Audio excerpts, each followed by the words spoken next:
پاکستان کے عالمی شہرت یافتہ گلوکار راحت فتح علی خان برطانیہ میں اپنے مداحوں کے لیے شاندار پرفارمنس دینے پہنچ گئے ہیں۔ اس دورے کے دوران وہ برمنگھم، لندن اور مانچسٹر میں کنسرٹس کریں گے، جہاں شائقین بے صبری سے ان کی آواز سننے کے منتظر ہیں۔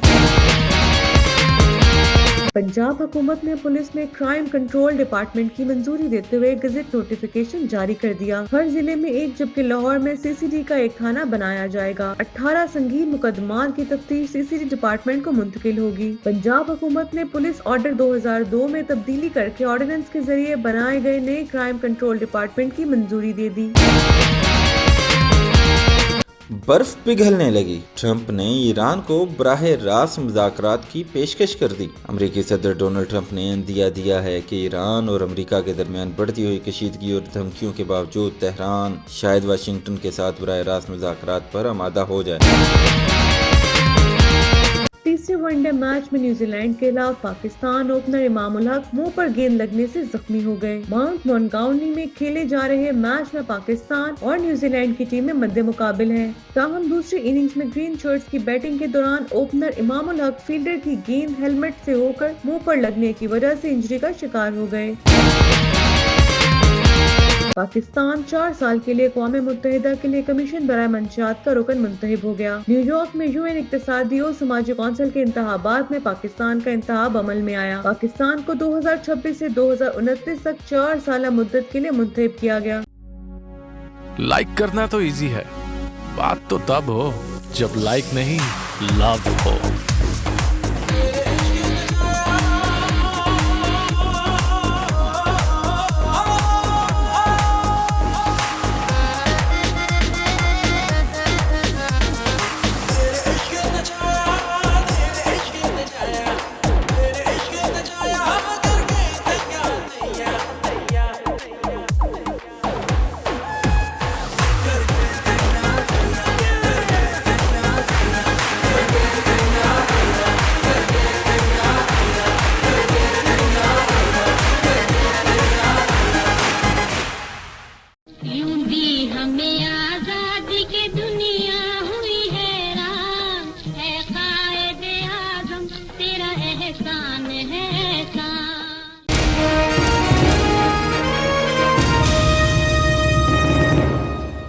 پنجاب حکومت نے پولیس میں کرائم کنٹرول ڈپارٹمنٹ کی منظوری دیتے ہوئے گزٹ نوٹیفیکیشن جاری کر دیا۔ ہر ضلع میں ایک جبکہ لاہور میں CCD کا ایک تھانہ بنایا جائے گا۔ 18 سنگین مقدمات کی تفتیش CCD ڈپارٹمنٹ کو منتقل ہوگی۔ پنجاب حکومت نے پولیس آرڈر 2002 میں تبدیلی کر کے آرڈیننس کے ذریعے بنائے گئے نئے کرائم کنٹرول ڈپارٹمنٹ کی منظوری دے دی۔ آرڈیننس کے تحت نئے پولیس یونٹ کا سربراہ ایڈیشنل IG CCD ہوگا۔ ایڈیشنل IG CCD ہی یونٹ میں افسران کے تبادلے کر سکے گا۔ ہر ضلع میں CCD کا ایک جبکہ لاہور میں CCD کے 3 تھانے ہوں گے۔ آرڈیننس کے مطابق ڈکیتی، قتل، دوران ڈکیتی قتل، اغوا برائے تاوان، ہتھیار خوری، بچوں کے ساتھ زیادتی، خواتین کے ساتھ اجتماعی زیادتی، چوری، گھروں میں ڈکیتی، قبضہ مافیا سمیت 18 مقدمات کی تفتیش CCD ڈپارٹمنٹ کرے گا۔ ضلع میں درج کسی بھی اہم اور بڑے مقدمے کی تفتیش بھی CCD کو منتقل ہوگی۔ اہم کیسز کی تفتیش منتقلی کے لیے مقدمہ مدعی کی درخواست پر بورڈ کے افسران فیصلہ کریں گے۔ حکام کا کہنا ہے کہ CCD میں تعیناتی کے لیے جلد ہی SSP، SPs اور DSPs کے تبادلوں کا نوٹیفیکیشن ہوگا۔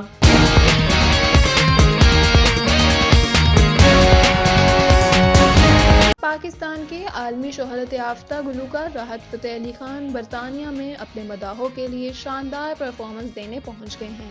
اس دورے کے دوران وہ برمنگھم، لندن اور مانچسٹر میں کنسرٹس کریں گے، جہاں شائقین بے صبری سے ان کی آواز سننے کے منتظر ہیں۔ لندن میں پریس کانفرنس کے دوران راحت فتح علی خان نے اپنے جذبات کا اظہار کرتے ہوئے کہا کہ وہ پہلی بار 12 سال کی عمر میں برطانیہ آئے تھے اور برطانوی عوام نے انہیں ہمیشہ خاص محبت ہی دی ہے۔ انہوں نے کہا کہ یہاں کے شائقین ہمیشہ ان کی موسیقی کو بہت قدر کی نگاہ سے دیکھتے ہیں، جو ان کے لیے بہت فخر کی بات ہے۔ اس بار کے کنسرٹ ٹور میں ان کے صاحبزادے بھی شامل ہیں، جو پہلی بار کسی بڑے آڈیٹوریم میں پرفارم کریں گے۔ اس کے علاوہ گلوکار وارث بیگ کے صاحبزادے عمار بیگ بھی اس ٹور میں ان کے ساتھ موجود ہیں، جو اپنے منفرد انداز میں گائیکی کا مظاہرہ کریں گے۔ راحت فتح علی خان نے بتایا کہ وہ مہدی حسن، ملکہ ترنم نور جہاں، محمد رفیع، کشور کمار اور لتا منگیشکر کے گانے سننے کے بہت شوقین ہیں۔ انہوں نے اپنے مداحوں کا شکریہ ادا کرتے ہوئے امید ظاہر کی کہ یہ کنسرٹ ٹور یادگار ثابت ہوگا اور شائقین ان کی پرفارمنس سے لطف اندوز ہوں گے۔ کنسرٹس کے لیے شائقین کا جوش و خروش عروج پر ہے اور تقریباً تمام ٹکٹس فروخت ہو چکی ہیں۔ یہ ٹور نہ صرف پاکستانی موسیقی کو بین الاقوامی سطح پر پذیرائی دلائے گا بلکہ نئی نسل کے فنکاروں کے لیے بھی ایک بڑا موقع ثابت ہوگا۔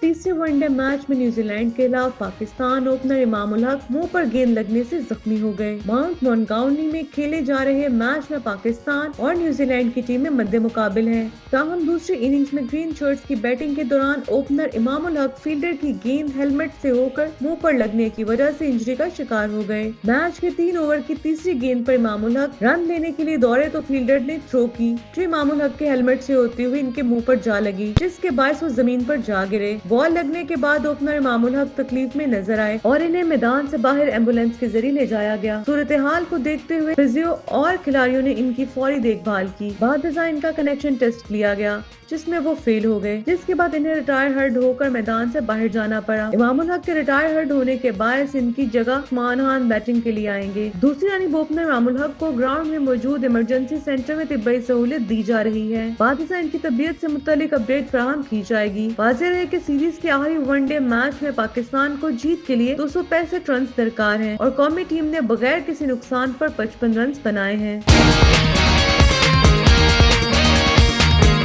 پاکستان 4 سال کے لیے اقوام متحدہ کے لیے کمیشن برائے منشیات کا رکن منتخب ہو گیا۔ نیو یارک میں UN اقتصادی اور سماجی کونسل کے انتخابات میں پاکستان کا انتخاب عمل میں آیا۔ پاکستان کو 2026 سے 2029 تک 4 سالہ مدت کے لیے منتخب کیا گیا۔ اعلامیے کے مطابق پاکستان منشیات کی اسمگلنگ، پیداوار اور استعمال کے خلاف نمایاں کردار ادا کر رہا ہے۔ پاکستان UN اقتصادی اور سماجی کونسل کی حمایت پر مشکور ہے۔ کمیشن برائے منشیات کا رکن منتخب ہونا پاکستان پر اعتماد کو ظاہر کرتا ہے۔ اعلامیے میں کہا گیا ہے کہ کمیشن برائے منشیات کا رکن منتخب ہونا پاکستان پر اعتماد اور بھروسے کو ظاہر کرتا ہے۔ پاکستان عالمی انسداد منشیات کی کوششوں میں اپنا مؤثر کردار ادا کرنے کے لیے تیار ہے۔ اعلامیے میں مزید کہا گیا ہے کہ پاکستان عالمی سطح پر انسداد منشیات کی کوششوں میں پیش رہا ہے۔ پاکستان منشیات کی اسمگلنگ، پیداوار اور استعمال کے خلاف نمایاں کردار ادا کر رہا ہے۔ پاکستان نے اقوام متحدہ میں عالمی منشیات پالیسی سے متعلق مباحثوں میں ہمیشہ فعال اور تعمیری کردار ادا کیا ہے۔